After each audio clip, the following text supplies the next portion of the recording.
students, this is your video for week 35, class C. Now that Ho Chi Minh City is under lockdown, controls are a little bit tighter, and some of you might be feeling worried or anxious, and that's normal. I'm also worried and anxious. It's something new in our lives that we don't have a lot of control over. So because of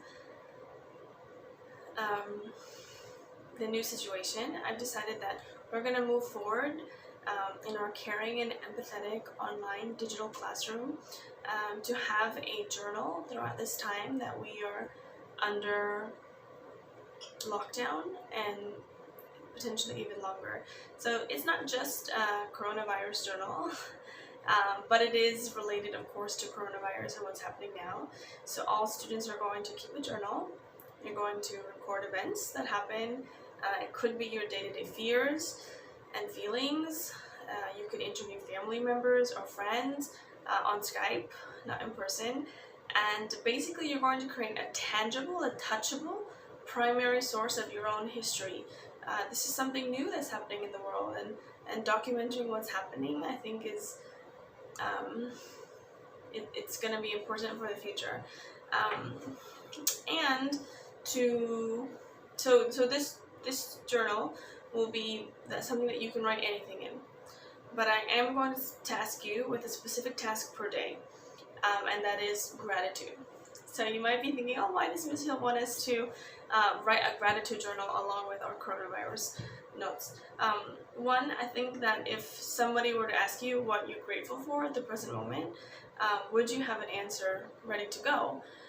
Something on the top of your mind. So I think that if we have a gratitude journal in place, it will help us to be grateful for the things in our lives. I'm grateful for my family. I'm grateful for my apartment, and I like my apartment, but I've never really been thankful for the walls that surround me or the space.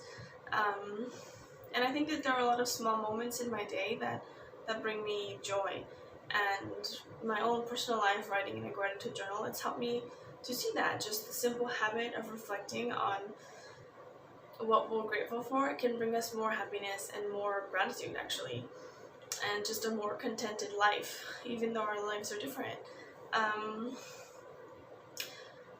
Overall, this project will just take a small amount of your time, and it will be a way for you to record your thoughts.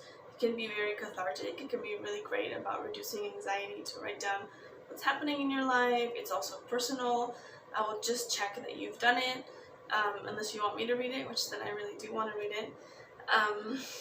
But I think that we can recognize that this journal and this project, it's not going to be like a diary. It's different, right? We're not writing about random thoughts in our day. We're writing about things that we're grateful for. We're being intentional in our writing.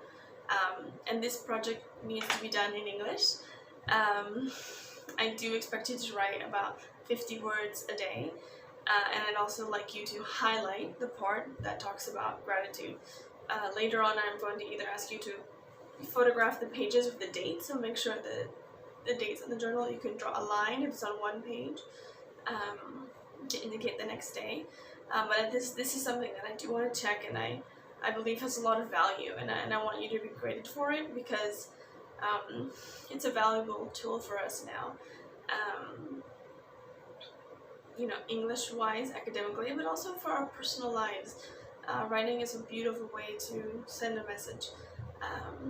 Okay, students, let me know if you have any questions about this journal for your class today. You're going to start your journal. You have a quiz, and you also have the first listening in Unit 8. Talk to you soon. Bye!